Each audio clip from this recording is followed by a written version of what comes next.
الرحمن الرحيم. السلام عليكم ورحمة الله وبركاته. الحمد لله الذي أرسل رسوله بالهدى ودين الحق يظهره على الدين كله ولو كره المشركون. أشهد أن لا إله إلا الله وحده لا شريك له وأشهد أن محمدا عبده ورسوله. اللهم صل وسلم وبارك على سيدنا محمد وعلى آله وصحبه أجمعين وبعد. قال المصنف رحمه الله تعالى ونفعنا الله به وبعلومه في الدارين آمين.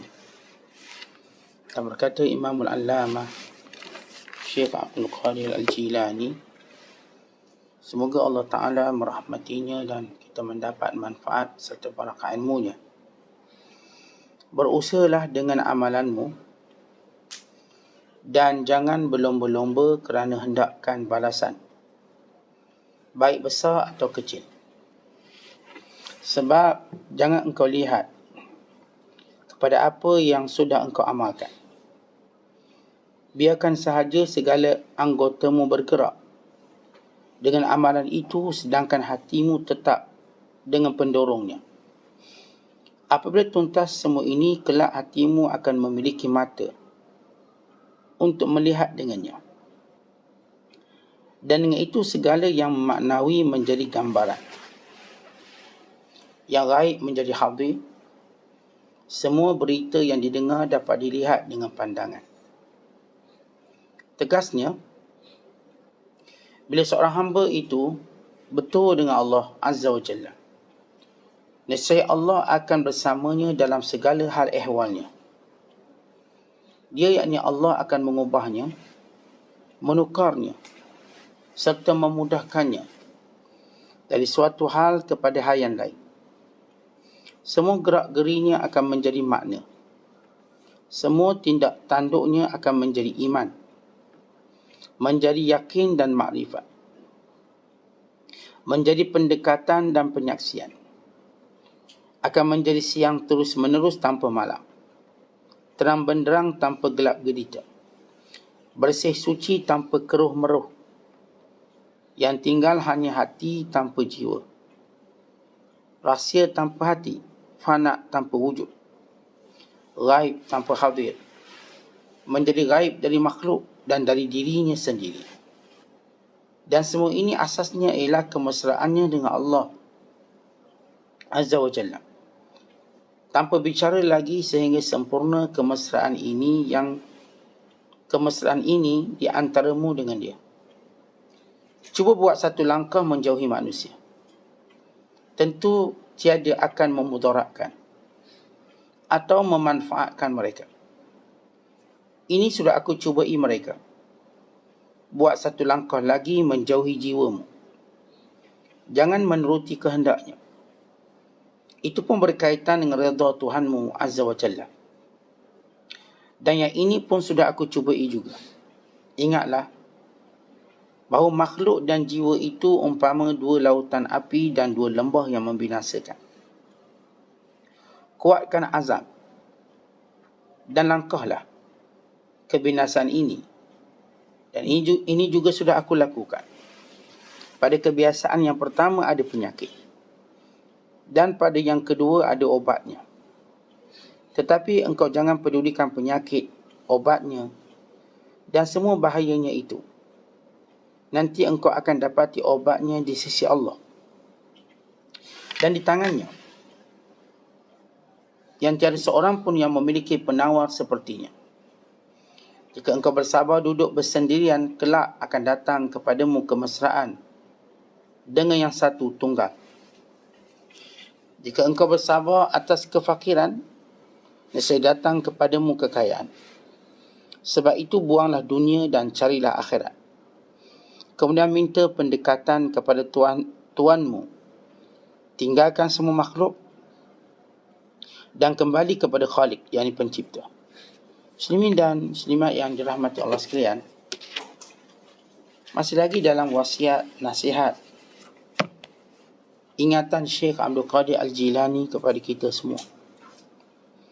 Yang pertama ialah melakukan amalan benar-benar kerana Allah Ta'ala, tidak melihat balasan, sama ada balasan duniawinya ataupun ukhrawinya. Yang kedua ialah bersifat benar dengan Allah, benar dalam segala hal ehwal kita, sehingga kita mendapat kemuliaan yang menjadi gantian kerana mujahadah kita untuk bersifat benar. Yang ketiga, mulai langkah untuk benar dengan Allah dengan menjauhi manusia setapak demi setapak, dan menjauhi kehendak jiwa, kehendak diri sendiri, setapak demi setapak, sehingga terbiasa, supaya nanti kemesraan kamu hanyalah dengan Allah SWT.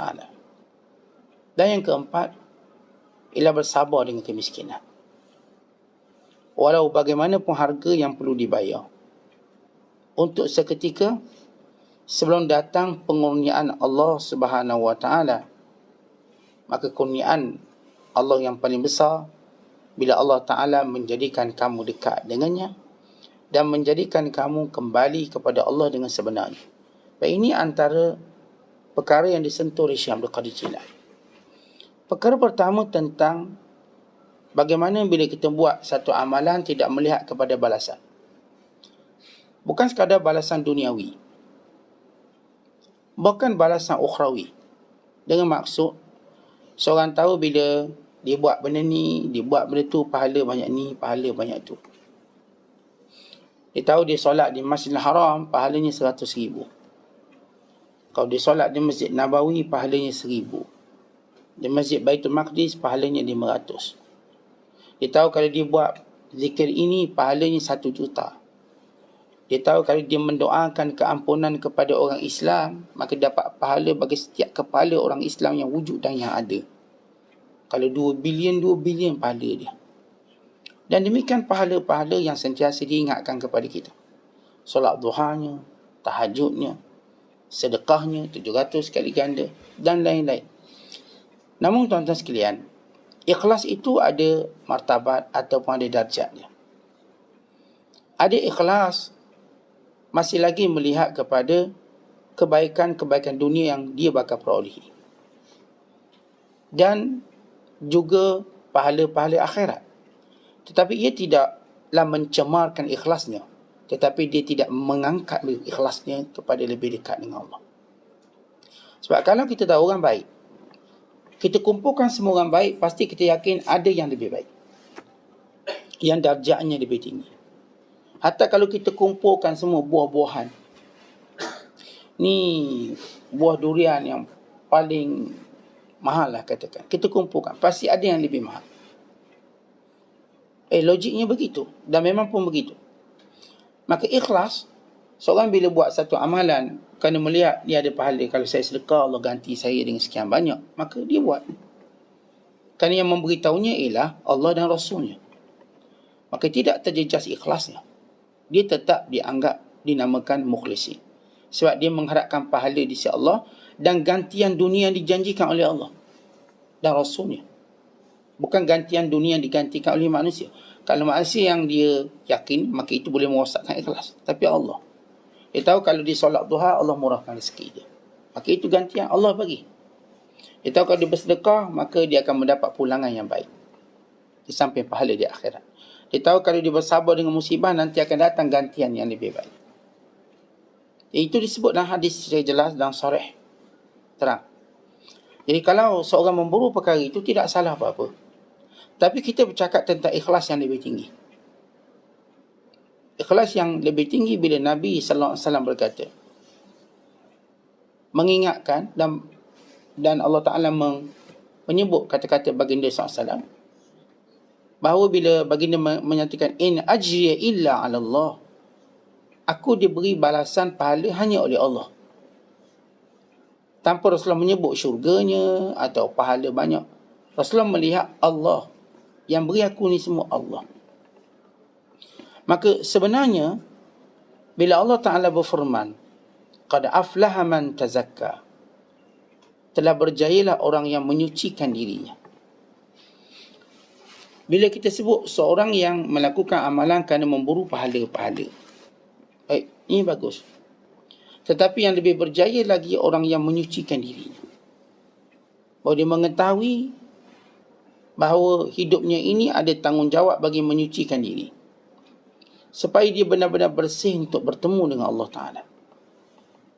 Supaya dia benar-benar mendapat taufik untuk melakukan segala ketaatan. Kerana itu bila kita bicarakan tentang amalan ini, atau yang menjadi suatu pendorong kepada amalan. Kalau pendorong amalan itu ialah pahala-pahalanya, lama-kelamaan kita rasa pahala kita banyak. Saya rasa saya dah banyak pahala sebab saya pergi Mekah.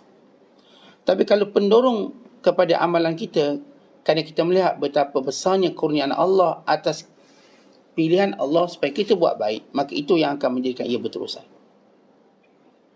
Kita nampak setiap kali kita buat baik, Allah pilih kita untuk buat baik. Ya, sememangnya Allah pilih. Kerana itu nilai seorang di sisi Allah bukan kerana dia ada harta banyak, anak ramai, tapi bagaimana dia menggunakan hartanya dan anaknya dan segala nikmatnya untuk mentaati Allah. Maka itu nilai dia. Dan bagaimana pula dia melihat ketaatan itu ialah taufik dari Allah. Allah sebut dalam Quran, "Walakinnallaha habbaba ilaikumul iman wa zayyanahu fi qulubikum wa karaha ilaikumul kufra wal fusuqa wal isyan ulaika humur rasyidun." Kita baca dalam surah Al-Hujurat ayat yang ke-7, kata Allah, tetapi Allah lah yang menjadikan dalam hati mereka itu cinta kepada iman.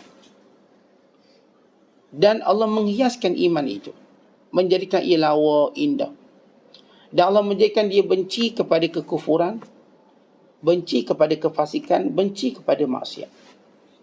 Ulaika humur rasyidun, mereka lah orang yang bijak, yang mendapat petunjuk Allah Ta'ala. Baik, di sini dalam ayat ini, dalam surah Al-Hujurat ayat ke-7, Allah kata Allah lah yang menjadikan dalam dirinya ada iman. Dan Allah lah yang menghiaskan iman itu. Dan Allah yang menjadikan dia benci pada maksiat, kekufuran.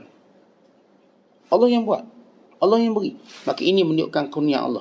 Kerana itu pendorong dia dalam melakukan amalan soleh. Kan dia melihat ia adalah kurnia Allah, bukan dilihat pahala. Tuan-tuan, bukankah kita rasa bertuah kalau kita ni dipilih? Kita semua nak dipilih. Kalau seorang menteri dipilih untuk jadi menteri, seronoknya kerana dia dipilih. Seorang dipilih untuk mendapat anugerah itu, anugerah ini, maka seronoknya kerana dia dipilih. Suatu yang dipilih, dia akan menjadi bangga dan gembira. Bayangkan bila yang memilihnya itu Allah. Allah pilih kita untuk buat taat. Sebab itu disebut dalam hadis Nabi SAW, "Idza aradallahu bi'abdin khairan asalahu." Qalu wa ma asalahu ya Rasulullah? Qala yaftahullahu lahu amalan salihan baina yaday mautihi. Allah Ta'ala bila nakkan kebaikan pada seorang hamba, maka Allah Ta'ala akan menjadikan dia melakukan suatu amalan. Dia buat satu benda yang baik, yang manis. Lalu kata sahabat, apa dia amalan itu? Iaitu Allah jadikan, Allah buka kepadanya untuk melakukan amal solat sebelum dia mati. Baik, cerita ada orang, tuan-tuan sekalian, dalam hidup yang hanyut dan hidup yang lalai, tapi sebelum mati Allah buka dia pintu kebaikan. Maka dia buat lalu dia menjadi orang berjaya. Ini yang disebut dalam hadis Nabi SAW, "Amila qalilan wa ujira kasiran." Amal sikit, pahala banyak. Kan inilah namanya taufik. Kita baca kisah seorang lelaki Yahudi, seorang kanak-kanak, seorang remaja. Nabi SAW menziarahinya. Dan Nabi berkata, "Aslim ya gulam." Masuk Islam. Maka lelaki ini memandang kepada ayahnya si Yahudi dan memandang Nabi SAW, seolah dia nak beritahu ayahnya yang menghalang. Tiba-tiba ayahnya yang Yahudi ini berkata, "Ati' Abul Qasim." Dengar cakap ayah, dengar cakap Abul Qasim, ayah Qasim, yang gelaran bagi Nabi SAW. Dengar cakap dia. Lalu budak ni pun sebut, "Asyhadu an la ilaha illallah wa asyhadu anna Muhammadar Rasulullah," dan dia mati. Nabi pun keluar daripada rumah Yahudi ini. Bila Rasulullah keluar, apa kata Rasulullah? Rasulullah kata dia terselamat daripada neraka Allah. Kisah dan kejadian ini menunjukkan bagaimana taufik Allah yang menjadikan ia mulia. Bukan kerana dia melihat pahala banyak ni, pahala tak. Kerana dia diberikan, dirahmati Allah dengan buat kebaikan, maka itulah kemuliaan. Ada seorang lelaki, dia datang dengan memakai baju besi, tapi dia masih kafir dan dia nak berperang bersama Nabi SAW. Dan dia kata, ya Rasulullah, apakah aku Islam dulu, kemudian perang, atau perang kemudian aku masuk Islam? Nabi kata, bal aslim, masuk Islam. Maka dia pun masuk Islam, dan dia berperang dan dia gugur syahid. Dia tak pernah sembahyang, dia tak pernah buat apa, tapi Allah beri sebelum dia mati taufiknya. Sehingga Rasulullah menyebut dalam hadis yang dikeluarkan oleh Imam Bukhari, inilah orang yang amal sikit, pahala banyak. Orang yang bertuah. Jadi bertuah kita ni tuan-tuan, bukan kita bila buat satu amalan melihat nilai pahala banyak mana. Kerana kelak mungkin, tidak semua, mungkin setengah mereka menghasilkan pahala mereka banyak, sehingga setengah mereka terdorong juga untuk menghina orang lain. Akhirnya bila dia menghina orang lain, Allah pun ubah. Dulu yang buat baik banyak-banyak ni bertukar, beri pada orang ni, yang dihina ni. Sebab itu kita melihat setiap kebaikan ini yang jadikan kita gembira kerana taufik Allah yang menjadikan kita buat baik. Sebab itu semua kebaikan ini datang daripada Allah. Yang kita doa, siap solat kita, ihdinas siratal mustaqim, tunjukkan kami jalan yang lurus. Walau kita sudah dalam petunjuk, dalam petunjuk, yang minta lagi kenapa? Bukankah ini tahsilul hasil? Minta satu benda yang dah ada. Tapi nak beritahu kerana petunjuk itu datang dari Allah, bukan dari kita. Dan Allah boleh saja paling-palingkan hati manusia. Walaupun sesudah dia menyebut ihdinas siratal mustaqim. Tapi supaya kita merendah diri kepada Allah. Kerana apa yang ketaatan yang kita buat, kita lakukan hari ini, semuanya datang dari Allah. Allah Ta'ala berfirman, walaula fadlullahi alaikum wa rahmatuhu ma zaka minkum min ahadin abada walakinallaha yuzakki man yasha wallahu sami'un alim. Dan surah An-Nur ayat 21 kata Allah, kalau tidak kerana kurniaan Allah dan rahmatnya, tak ada seorang pun yang akan beriman. Tak ada. Tak ada seorang pun yang akan bersih dari dosa. Tidak ada. Selamanya. Tetapi Allah yang membersihkan siapa yang dikehendaki. Allah lah yang menjadikan seorang itu beriman ke apa yang Allah kehendaki. Allah itu mendengar lagi maha mengetahui. Sebab itu hidup ini, kata ulama, bainat taufiq wal khazalan. Antara taufik Allah ataupun Allah Ta'ala biarkan kita. Khazalan ini Allah tak peduli kita. Bila Allah tak peduli kita, maka kita tak ada apa nilai. Kiralah pahala banyak mana pun, kalau Allah tak peduli kita, maka kita tak nilai. Sebab itu kita nak setiap kali bila kita buat baik, maka setiap kali kita melihat ia adalah rahmat Allah pada kita, lalu kita bersyukur atas kebaikan kita. Bersyukur pada Allah atas kurniaan ini. Lalu kita tetap merendah diri supaya kebaikan ini tidak berpindah pada orang lain. Ia kekal dengan kita. Supaya iman ini kekal dengan kita. Supaya ketaatan ini kekal pada kita. Sebab itu di antara doa Nabi SAW, ya hayyu ya qayyum birahmatika astaghith fala takilni ila nafsi tarfata ainin wa aslih li sya'ni kullahu. Antara doa Rasulullah, Nabi kata apa? Ya hayyu ya qayyum, wahai Tuhan yang hidup, yang berdiri dengan sendirinya, dengan rahmatmu aku minta tolong. Maka jangan engkau biarkan aku dengan diriku walau sekelip mata. Wala takinni ila nafsi tarfata ain. Jangan biarkan aku dengan diriku walaupun sekelip mata. Aslih sya'ni kullahu, dan baikilah seluruh urusan hidupku. Tuan-tuan sekalian, bila doa Nabi cakap wala takinni ila nafsi tarfata ain, jangan engkau serahkan tentang diriku pada diriku sendiri walau sekelip mata, kerana aku nak serahkan semua urusan ini kepadamu ya Allah. Tetapi bila kita rasa kitalah yang penyebab buat ibadat, kitalah pemurah, kita rasa atas kebaikan tu kerana kekuatan kita, habis kita. Artinya Allah sedang biarkan kita dengan diri kita. Saya boleh buat sendirilah. Saya buat ini semua kerana usaha saya, kerana ilmu saya, kerana itu, kerana ini. Dilupa rahmat Allah. Saya jadi baik ini sebab keturunan saya memang baik-baik. Ini yang iktimad atas keturunan. Saya jadi baik ini memang sebab saya belajar untuk jadi baik. Saya jadi baik ini kerana saya orang yang memang punya hati yang baik. Tuan-tuan sekalian, semua kebaikan yang kita lakukan ini adalah salah satu daripada kurnia Allah yang besar. Kurnia Allah paling besar bila Allah beri kita iman. Dan kurnia Allah yang paling besar bila Allah menjauhi kita daripada segala sebab-sebab kufur. Sebab orang yang paling berjaya ialah bukan orang yang mengira pahalanya, tapi kata Allah, wa may yuti'illah war rasul. Orang yang benar-benar mentaati Allah dan benar-benar mentaati Rasulnya, maka inilah golongan yang disebut oleh Allah, golongan yang mendapat kejayaan yang besar, kejayaan yang tinggi. Faqad faza fawzan azima, dia berjaya dengan kejayaan yang sebenar. Bila Allah menyatakan, wa may yuti'illaha wa rasulahu faqad faza fawzan azima.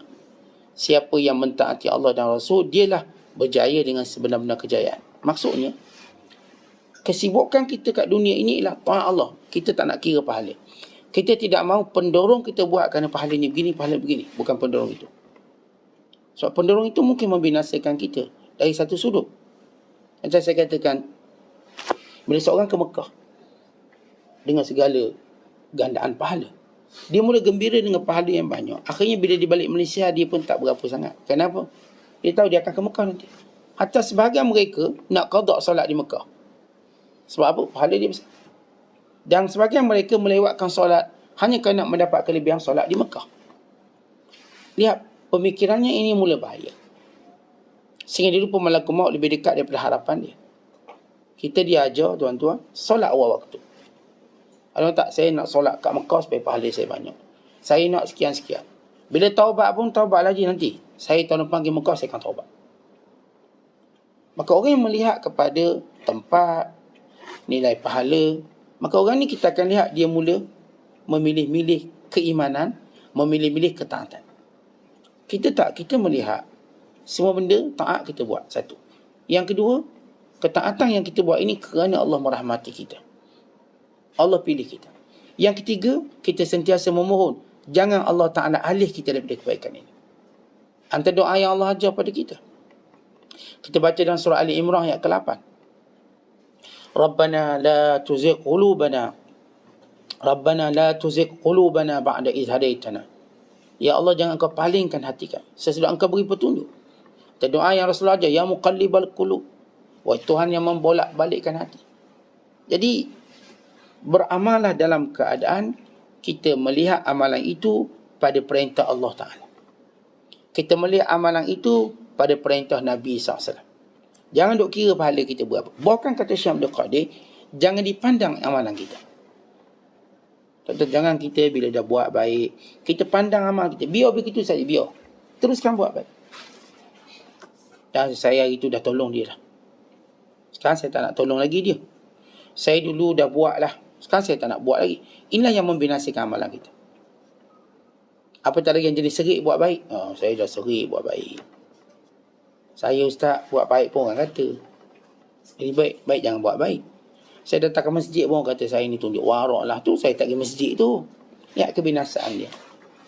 Kata kita bila buat amalan, jangan tengok amalan. Terus bergerak untuk melakukan setiap amalan. Sehingga suatu hari nanti, bila benar amalan kita diterima oleh Allah Ta'ala, maka Allah akan beri kita mata untuk melihatnya. Allah beri kita mata hati, bukannya Allah beri mata zahir. Kalau nak tengok amalan, melihat dengan mata hatinya. Maka ketika itu kata Syekh Abdul Qadir, suatu yang bersifat maknawi, dia nampak secara gambarannya. Ini yang kalangan para sahabat yang melihat malaikat, yang melihat syurga, yang melihat neraka. Ia bertukar daripada suatu yang maknawi, yang cuma dipahami, yang tak boleh dilihat asalnya, sehingga kepada peringkat mereka boleh melihat. Suatu yang gaib, akhirnya hadir. Tuan-tuan, malaikat ni benda gaib. Tiba-tiba dalam sekelompok manusia, malaikat itu hadir dalam pandangan mereka. Suatu yang didengar, mula dipandang, bukan lagi didengar. Maka ini yang disebut sebagai proses terbuka hijab. Kenapa seorang tu dibuka hijab oleh Allah? Sebab dia tak pernah pandang amalan dia. Dia terus buat baik. Dan orang yang kaya, yang sebenar, bila dia kerja, dia tak sempat kira duit dia. Orang kalau baru nak kaya, dia akan kira duit. Kira duit depan kamera lah. Dan sebagainya, sebab dia baru nak kaya. Dia sebenarnya belum kaya. Yang benar-benar kaya, memang dia tak sempat kira duit. Dia kerja, tahu-tahu duit banyak. Dah bilioner dah dia. Dah trilioner dia. Dia tak sempat kira duit. Dia pun tak ada masa nak kira duit. Tapi orang yang tak berkaya, dia ada masa banyak untuk kira duit. Lepas kira. Lepas tu tengok buku akaun. Sama juga kalau kita kiaskan dengan orang yang beramal soleh. Dia tak ada masa nak kira haji berapa kali, umrah berapa kali, mengaji berapa kali khatam. Tak ada masa. Terus. Lepas khatam. Lepas istighfar. Demikian dia buat. Dia tak berhenti. Dia tidak teruja melihat bilangan. Tidak teruja melihat banyak. Tidak teruja melihat apa pun kebaikan. Tapi dia teruja dengan rahmat Allah pada dia. Sebab itu selagi mana kita buat baik, kita dalam rahmat Allah. Kerana itu kita bersyukur. Dan bila kita mula cenderung untuk buat jahat walau dengan niat, maka kita patut istighfar dan bertaubat. Sebab Allah tak ubah kita punya cara hidup. Kemudian kata Syekh Abdul Qadir, bersifat benar dengan Allah.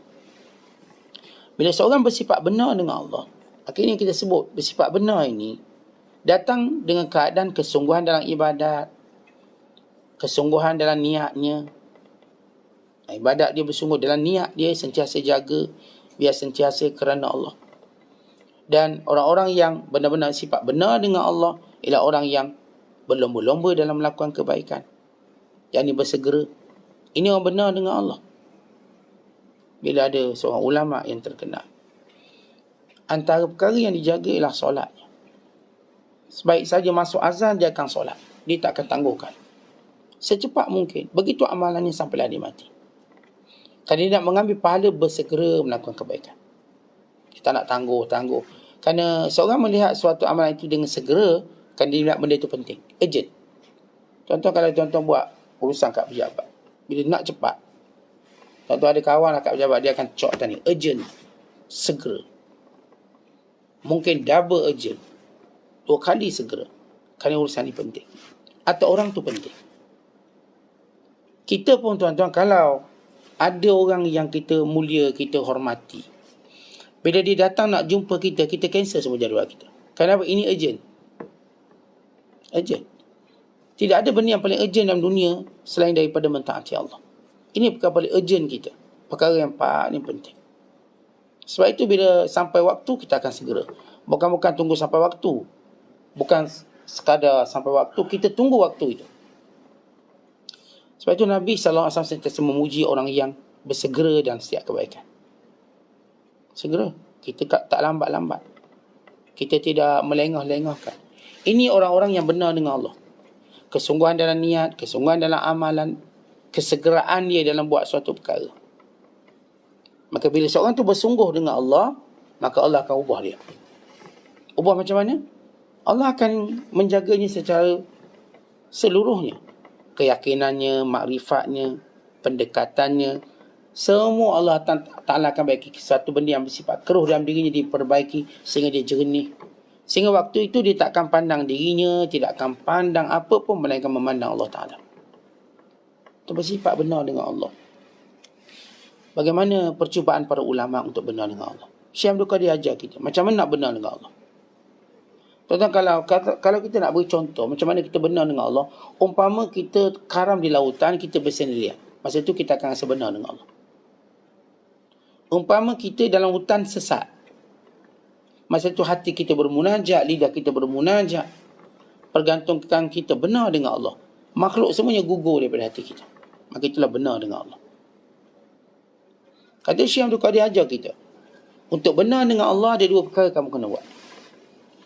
Pertama, menjauhi manusia setapak demi setapak. Menjauhi pergantungan kamu pada manusia. Jangan kata fulan bin fulan punca aku dapat rezeki. Jangan kata fulan bin fulan sehingga hari ni aku naik pangkat. Tak. Melihat Allah Ta'ala. Jauhi manusia setapak demi setapak. Saya tidak kerana orang ni saya hidup. Tidak kerana orang ni saya akan mati. Tidak kerana orang ni saya dapat manfaat. Tidak kerana orang ni saya dapat mudarat. Tidak. Semuanya dengan izin Allah. Dan sebagai contoh gini dalam kehidupan, kita kalau sakit, apakah kita melihat orang buat, Tok Bomo buat, orang dengki, atau kita melihat ia ujian Allah? Di situ kita tahu sejauh mana kita lari daripada manusia setapak. Kita bila sakit, orang lebih cenderung mencari sebab. Semua. Kalau kita kira lah, 90% mungkin atau lebih pada itu, bila sakit dia melihat sebab sakit. Dan dia menyalahkan sebab, dan dia menjauhi sebab itu. Oh, sebab saya makan gula banyak, saya tak makan gula lagi dah. Sebab saya ni ustaz kolesterol banyak, suka sarapan roti canai, sebab tu saya dah tak makan roti canai. Saya makan perisa roti canai je. Saya tengok ustaz sebab ni saya gaut, sebab tu saya dah tak makan. Bukan tak makan ustaz, tengok pun tak. Kita bila sakit je, kita melihat sebab, lalu kita jauhi sungguh-sungguh sebab. Dan kita memusuhinya. Tapi kita lupa satu perkara, sakit ni datang dari Allah. Lupa yang tu. Dan bila dia datang dari Allah, untuk kita mencari sebab apa Allah uji kita. Ya pasti sebabnya dosa. Pasti sebabnya kerana kita lara, kita lalai. Maka dengan itu, sebaik saja kita sakit, yang pertama kita ingat Allah. Ya Allah, ini dosaku. Maka dia istighfar. Dia bertaubat. Dia memperbarui taubat. Bukan dia ingat ini mungkin kematianku. Lalu dia bersedia untuk kematian dia. Ini orang-orang yang bila dibenar dengan Allah, Allah tunjuk sebab hakiki. Tapi bila kita tak benar dengan Allah, tuan-tuan, sakit sikit saya rasa ustaz ni Tok Bomo. Niaga tak laku ni Tok Bomo. Semua dia cerita Tok Bomo, power benar Tok Bomo tu. Semua dia kata ini sihir, ini, itu, ini. Tuan-tuan, kita tak menafikan ia berlaku. Kita tak nafi. Ini ustaz orang ni, ustaz dia dengki, dia pun tu. Kita tak nafikan. Kita tidak pernah menafikan sebab. Tetapi yang masalahnya kita tidak melihat hakikat. Kita tak menafikan bahawa kita dilahirkan oleh mak kita. Kita tak nafikan. Dan ayah kita ialah sebab kelahiran kita. Tapi hakikatnya Allah yang menghidupkan kita di dunia ini, sebagaimana Allah menghidupkan ibu ayah kita. Sama juga bila saya sakit, tuan-tuan sakit. Apakah kita melihat sebab atau melihat hakikat? Dia kita melihat sebab untuk kita jauhi. Tapi bagaimana hakikat? Bukankah setiap musibah menimpa kita kerana Allah nak bersihkan dosa kita? Sehingga Sayyidina Ali bila dia tak sakit dalam masa seminggu, dia mula bimbang. Dia bimbang kerana bagi dia sakit itu tanda Allah kafarahkan dosa dia. Dia bimbang dosanya akan banyak, berlambat dan banyak. Bukan dia bimbang dia akan jauh dari Allah. Kerana seorang yang tak sakit, takaburnya tinggi. Tak pernah sakit. Maka sebab itu mereka nak biar mereka sakit. Tapi bukan maksud mereka cari penyakit. Mereka tak cari penyakit. Tak adalah saya saja biar dia sakit. Tidak. Tapi mereka melihat sakit itu dengan rahmat Allah. Miskin melihat dengan rahmat Allah. Anak-anak dengan ujian melihat rahmat Allah. Kita tuan-tuan semua kita salahkan sebab. Secara mutlak. Seolah-olah kita tak salah. Walau Allah tidak turunkan ujian melainkan kerana kesalahan kita. Kesalahan kita. Ni ada seorang isteri ditinggalkan suami dia. Jadi satulah perempuan tu kacau rumah tangga saya sampai saya begini. Tidak melihat diri dia sendiri. Dan dosanya kepada Allah. Sehingga Allah menjauhkan dia. Tetapi bila kita baca sirah, ketika mana Nabi Allah Ibrahim hajar melahirkan anaknya Ismail, maka Ibrahim mula jatuh cinta pada anak dia. Kita bayangkan puluhan tahun tak dapat anak, jatuh cinta. Sedangkan Allah telah mengangkat Ibrahim menjadi kekasihnya. Wattakhadallahu Ibrahim khalila. Maka kerana dalam hati Ibrahim datang cintanya pada anak, maka Allah uji. Tinggalkan anak kamu di Mekah. Mekah yang bukan tempat macam hari ini. Tak ada Kaabah, tak ada rumah, tak ada orang. Bayangkan ditinggalkan Hajar dan anaknya Ismail di situ. Anak yang masih kecil. Untuk apa? Membuang rasa cintanya pada makhluk. Ini antara teguran Allah pada Ibrahim AS. Tidak mungkin Allah perintah Ibrahim saja. Melainkan hikmah yang besar. Kenapa Allah perintahkan Ibrahim tinggalkan Hajar dan anak yang masih kecil itu di bumi tandus yang tak ada apa-apa? Dan kenapa pula Hajar tidak membangkang tindakan ini? Sekadar bila beliau bertanya, Allahu amaraka hadza, Allah suruh ke? Dia kata ajal. Ya. Kalau begitu Allah tak akan siakan kami. Maka Hajar duduk. Dia tidak mengeluh suaminya meninggalkan, dia tahu suaminya melakukan perintah Allah. Dan Ibrahim juga tidak mengeluh waktu meninggalkan isteri dan anaknya, kerana ini perintah Allah. Tetapi ini adalah teguran Allah supaya hatinya penuh dengan mengingati Allah. Bayangkan tuan-tuan, ketika mana kebanyakan bapa bermain anak-anak kecilnya sehingga membesar dan melihat pembesaran depan mata, tidak berlaku pada Ibrahim. Dah lah tak dapat anak lama, tiba dapat anak, diperintahkan tinggal. Dan dia tak boleh bermain-main macam kita main anak-anak kecil kita sekarang. Kerana Ibrahim mencapai satu tahap dia, kekasih Allah. Bila seorang itu benar kekasih Allah, maka dia tidak benarkan untuk berseronok selain daripada Allah, bergembira selain daripada Allah. Kedemikian Ibrahim memahami ini sunnatullah kepada setiap para kekasihnya. Dia akan diuji. Kerana itu Allah Ta'ala jadikan ibu Nabi Muhammad wafat, ayahnya juga wafat. Sebab Rasul tidak ada sifat sayang pada ibu dan ayahnya melainkan kepada Allah. Maksud bukanlah kita menafikan fitrah sayang pada ibu ayah, bukan begitu. Tapi hakikat cinta. Kerana Rasulullah mendapat tahap lebih tinggi lagi, Habibullah, yang lebih tinggi daripada Khalilullah. Sehingga tidak juga atuknya, tidak juga kita katakan keluarga yang terdekatnya. Sehingga Allah jadikan keluarga terdekat menentang baginda SAW sebagaimana berlaku pada Abu Lahab. Supaya keyakinan Rasulullah SAW dalam dakwahnya bukan kerana keluarganya, tapi kerana Allah yang memberi pertolongan. Bukan kerana mak ayah dia backup dia. Kan kita kalau orang kaya mak ayah backup tak. Rasulullah berdiri dengan mukjizat yang Allah berikan padanya untuk menunjukkan bahawa lihat bagaimana kekuasaan Allah pada hamba-Ku yang bernama Muhammad sallallahu alaihi wasallam. Sebab itu Rasulullah tak ada orang kata puncurannya orang tak, ini datang dari Allah direct kepada Rasulullah sallallahu alaihi wasallam. Baik, itu proses kita. Kita taklah mampu menjadi seperti Rasulullah, tapi untuk kita bersifat benar dengan Allah, maka perlu kita tinggalkan pergantungan pada manusia dan sebab. Sedikit demi sedikit. Kemudian tinggalkan pergantungan kita pada kehendak diri kita. Tuan-tuan, kita ni ada kehendak macam-macam. Saya nak tidur lama, maka kita pun lawan. Saya tak akan bagi dia tidur lama. Awak nak tidur 5 jam, saya tak akan bagi awak tidur 8 jam. Sebab saya perlu masa yang banyak untuk ibadah. Kehendak kita tuan-tuan nak main, tak boleh. Saya nak baca Quran. Saya tak akan bagi ruang bermain melainkan sedikit. Kehendak kita tuan-tuan nak bersembang, tak, saya akan berikan masa ini cuma sedikit. Saya ada perkara yang lebih penting daripada itu. Segala kehendak-kehendak jiwa kita batasi dia sedikit demi sedikit. Kadang-kadang kehendak kita untuk memiliki itu dan ini kita batasi. Taklah sampai kita cuba memiliki dunia dengan hutang yang kita tak mampu bayar, atau dengan satu tempoh yang kita tak tahu apakah tempoh itu kita sempat atau tidak. Bila kita berhutang dengan orang, atau bila hutang dengan orang, nafsu kita kata bayar lambat sikit tak apa, walaupun dah ada duit. Tak, kita didik, dah aku hutang orang, aku kena bayar. Bila? Waktunya. Bukan lebih awal daripada tu.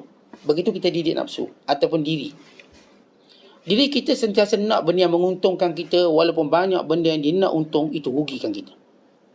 Bila tak bayar hutang kan macam untung kita. Kita ambil duit orang dan kita tak bayar. Itu sebab tu orang tuan-tuan bila dia berhutang payah nak bayar, sebab dia rasa macam dia beri duit dia pada orang, padahal itu duit orang. Maka dia mula kedekut untuk membayar hutang, walau dia tak patut kedekut, kerana orang tu dah sanggup korban beri dia hutang. Tapi itulah jiwa dia. Manusia ni tuan-tuan, dia ada jiwa nak menguntungkan diri sendiri. Dia tak akan berkorban untuk orang lain. Sebab itu para ulama menyebut, di antara salah satu tanda Allah beri taufik, orang ni mula suka berkhidmat pada orang lain dan berkorban untuk orang lain, bukan lagi untuk diri dia. Kalau dia ada duit kan, biasanya duit untuk kita, tak, dia untuk bagi orang lain. Kalau dia ada makanan, biasanya untuk kita lah makan, tak, dia kongsi dengan orang lain. Maka orang ni tanda dia telah mendapat taufik. Orang lain ada masalah, bukan masalah saya, tapi dia selesaikan masalah orang. Kenapa? Sebab Allah beri dia taufik. Kalau Allah tak beri taufik pada jiwa ini tidak mungkin suka tolong orang. Tuan-tuan, buat apa tolong orang? Buat apa kita susah tengah malam pergi hantar dia kat hospital, sedangkan kita boleh tidur di rumah? Buat apa kita susah-susah pergi tolong rewang dia, walau kita boleh duduk kat rumah tengok TV dan berhibur. Tapi ada orang yang Masya Allah, dia sanggup bersusah payah untuk orang lain. Sanggup. Kerana dia berjaya menjauhkan dirinya daripada jiwanya sendiri. Akhirnya dia tolong orang, duit dia dibagi ke orang, tenaga dia dibagi ke orang, masa dia dibagi ke orang semua. Dia sanggup membantu, meringankan. Bahkan ini tanda Allah beri dia taufik. Dan seorang bila dia beri taufik, Allah jadikan dia suka berkhidmat pada manusia. Dan suka memenuhi hajat manusia. Lah dia ni tak ada hajat, tapi orang kata boleh tak tolong bawa saya ke sini. Itu boleh, saya boleh bawa. Maka ini golongan yang mendapat taufik. Kalau ikut kita tu, anda buat apa kita nak tolong hantar orang sana, hantar orang sini. Kalau kata boleh tak tolong hantar anak saya asrama, saya ni kena quarantine ni, susah. Tak apa, boleh, saya boleh hantar. Pergi hantar. Ada masalah? Tak ada. Dia seronok. Orang ni dapat taufik. Dan dia berjaya melawang jiwa dia. Sebab jiwa kita cuma nak jaga kita. Sebab tu kita ada sifat tamak, kerana jiwa tu nak jaga diri kita. Sebab tu kita tak suka berkongsi. Tapi kalau jiwa tadi berjaya kita jarakkan, jauhkan, lalu kita mampu berkongsi kebaikan yang kita ada dan semua perkara. Kemudian kata Syekh, perumpamaan jiwa dan manusia bagaikan dua lautan api yang kamu mesti langkah dia. Ya, kadang-kadang kamu akan dapat manfaat dia kerana menjauhkan dia. Kadang-kadang kamu dapat obat dia. Bagus juga ni. Tetapi kedua-dua tu kamu kena tinggal sebab kamu nak dapat kurniaan Allah. Tetapi kalaulah kita berjaya mengalahkan jiwa kita, lalu kita suka bantu orang, maka ujiannya ialah Allah, orang puji kita. Bila orang puji kita, kalau kita jiwa tak kuat, kita mula sombong pula. Dia jadi macam satu obat bagi kita. Tapi kita tak nak obat pujian itu. Kita nak di sisi Allah. Biar kalau kita buat baik, yang puji kita Allah, bukan orang. Saya tak nak. Sebab tu saya tidak teruja dengan pujian orang. Pujilah, saya tak teruja. Dan saya juga tak terkesan dengan kejian orang. Sebab saya mencari, melihat kepada obat di sisi Allah. Kerehatan di sisi Allah. Memang kalau kita tinggalkan manusia, kita tinggalkan diri sendiri, hawa nafsu kita, kehendak kita, mula orang nampak kita ni hebat, mulia. Tapi hati-hati. Pandangan kita bahawa kita hebat menjadikan kita binasa juga. Maka kita nak melihat dari sudut lemahnya kita di hadapan Allah. Dan mengharapkannya kita akan segala nikmat dan kurnia Allah. Kita nak penawar itu, kita nak kemesraan itu. Kemudian Syekh Abdul Qadir sebut, dalam ujian, dalam kehidupan, kita akan diuji dengan kefakiran. Kita pasti diuji dengan kefakiran. Maka kita memilih untuk bersabar, bukan memilih untuk kita melihat ia satu nikmat, memilih untuk melihat ia sebagai satu tazkiyah, pembersihan diri. Sesudah itu akan pasti datang kekayaan. Allah datangkan kekayaan dengan nilai sebenar. Tuan-tuan tengok bila para sahabat, waktu di Mekah ramai kaya. Bila mereka datang ke Madinah, mereka buang semua kekayaan. Uthman bin Affan, selai sepinggang, terutama bin Auf. Tapi Allah nak beri kekayaan yang lebih baik. Yang lebih baik. Maka Abdul Rahman datang kekayaan yang lebih baik di Madinah. Demikian juga Uthman. Dia mendapat kekayaan yang sebenar, kekayaan yang tak pernah melalaikan walau sedetik pun dia ingat Allah. Ini kekayaan Uthman bin Affan yang diperolehi zaman jahiliah lagi. Dan demikian juga Abdul Rahman bin Auf, sebahagian kekayaan diperolehi secara zaman jahiliah dia, sebelum dia memeluk Islam. Bila dia memeluk Islam, Allah bersihkan semua hartanya semua supaya ia kaya dalam acuan Islam. Akhirnya Abdul Rahman datang, dia kaya dengan acuan Islam. Bukan kerana dia buat harta dia kat Mekah, tak ada. Tak ada satu sen pun. Dia pinjam dengan Sa'ad bin Rabi'. Pinjam. Daripada apa yang dipinjam, rezeki, orang yang baik, orang beriman, maka dia membina kekayaan. Supaya tidak ada satu sen pun duit dia ada syubhah. Tidak ada satu sen. Ini pembersihan Allah kepada para sahabat. Dan ini juga Allah akan buat pada setiap hamba yang terpilih. Kadang-kadang tuan-tuan bila kita taubat dan benar taubat, Allah jadikan pekerjaan kita yang zaman jahiliah semua hilang. Supaya kita dapat kekayaan baru. Dengan acuan baru. Dengan bersih. Tak ada syubhah walau sedikit pun. Ya, ada orang yang Allah jadikan kaya jahiliah dibuat pada kaya Islam. Namun Allah bersihkan dia dengan berbanyakkan sedekah dan lain-lain.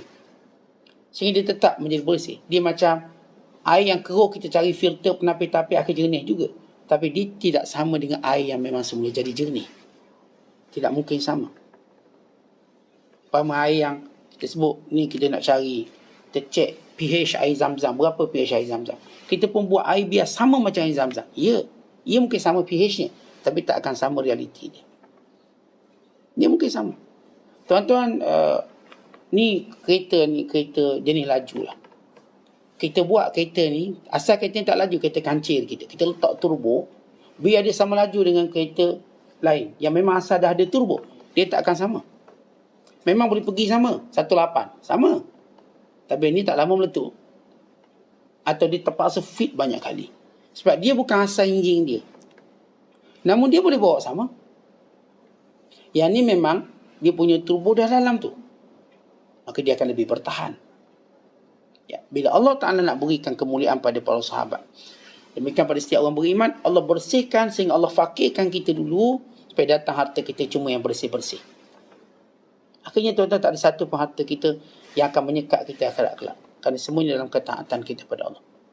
Tak ada satu pun harta kita diperolehi dengan kelalaian kita pada Allah, semuanya dalam ingatan kita pada Allah. Itulah hikmah bila Allah Ta'ala fakirkan orang yang Allah pilih dalam satu tempoh, kemudian kayakan dia dalam tempoh yang lain pula, supaya semuanya bersih. Kemudian kata Syekh Abdul Qadir, kerana itulah kita kena buang dunia dan cari akhirat. Nak dapat kekayaan sebenar, kekayaan dari Allah, maka kena buang dunia. Apa maksud buang dunia?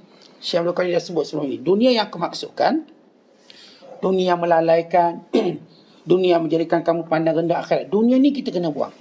Bukan buang dunia dengan kata, oh tak nak ambil, semua kita rosakkan, buang dalam laut, lalu kita pun selai sepinggan. Ini bukan buang dunia.